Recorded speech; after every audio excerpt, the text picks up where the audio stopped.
Welcome to the Sewing Report. I'm Jen. This channel is all about sewing crafts and DIY projects, and clearly this is going to be a festive episode. I know many of you out there might be planning to do the whole Christmas jammies thing for the holiday season. I went all out and got myself a fun pair from Amazon, and I thought, why not customize it with my embroidery machine? So that's what we're going to be doing in this episode, using the Brother PE800 embroidery machine, and I'm going to show you how to do a custom monogram. These flannel pajamas are 100% cotton. Even though the package says they're pre-shrunk, I washed them anyways just to be sure. Because the color is rather intense, I threw in a Shout color catcher into the washing machine, and I'm not sorry. Check out the color catcher after a cycle in the dryer. Yeah, this is the monogram font I got on Etsy. Be sure it comes with a BX format. I'm going to walk you through creating the custom monogram in the free Embrilliance Express software. Open it up, bypass the missing serial number screen. That just shows up because I'm not using the paid version. I've already downloaded the files. To use them in Embrilliance, you just have to drag the file anywhere into the window one by one. There's a more in-depth video using the software that I recommend you also watch. Open up a text box and type in the initials. I quickly realized I needed to type in a different order. First, last, middle, and that they are case sensitive. You can tweak the letter and line spacing, even the angle. At first I tried intertwining the initials, but you'll see a little later that wasn't the best move. I centered the design and saved as a PES file. That's compatible with Brother machines. Let's document my test stitch out. Normally I decrease tension to either 3.4 or 3.6. I went with 3.4 here. The needle is an Oregon ballpoint 75/11 and thread white rayon.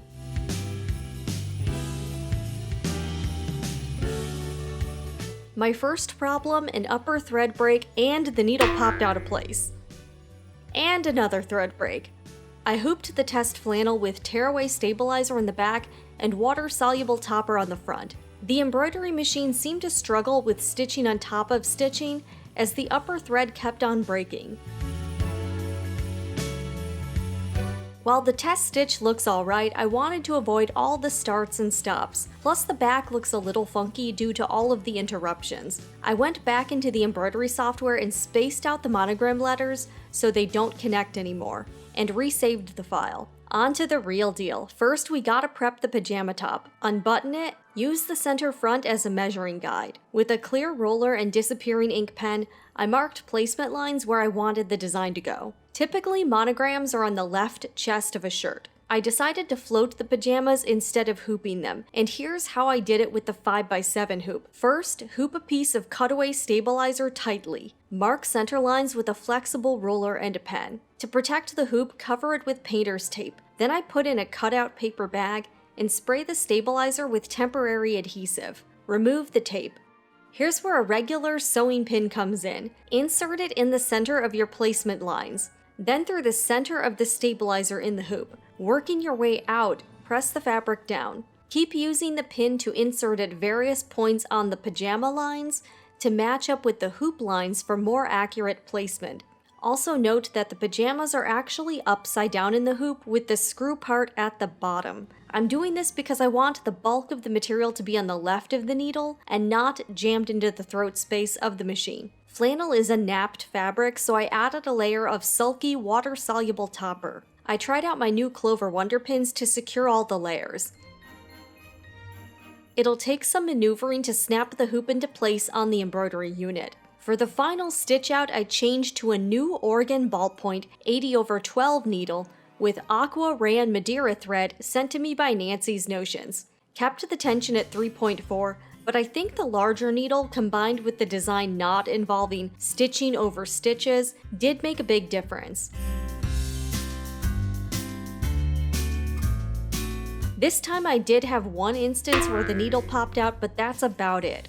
When that happens, I just put it back, rethread everything, and back up about 10 stitches. Overall, the process was much smoother.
Take the hoop out from the machine. Start snipping those threads on the back and remove the wonder pins. Carefully cut away the excess stabilizer. Tear off the topper and pick out the little bits in the letters.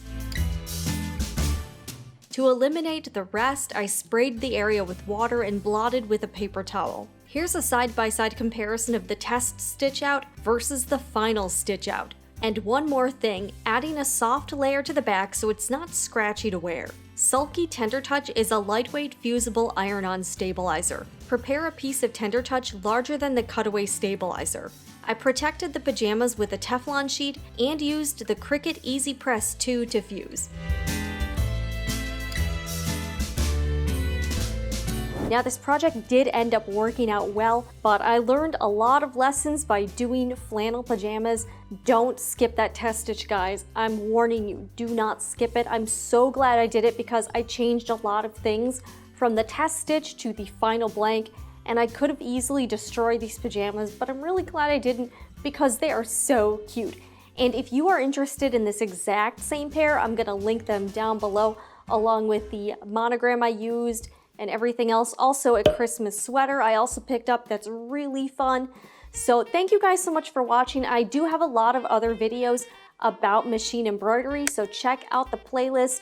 I also have another playlist called Handmade Holidays for some other gift ideas. Oh, and one last thing, I do have a new Etsy shop and a Patreon account, and those are linked below as well. Any way you can support the channel, I greatly appreciate it. The Etsy shop has some ready-to-sew kits and also some curated sewing supplies coming soon. Again, happy holidays, and I'm probably gonna wear these around everywhere. If you're in Florida and you hear about a crazy lady walking around in Christmas jammies, that's me. I'm Jen with The Sewing Report. See you guys again in the next video.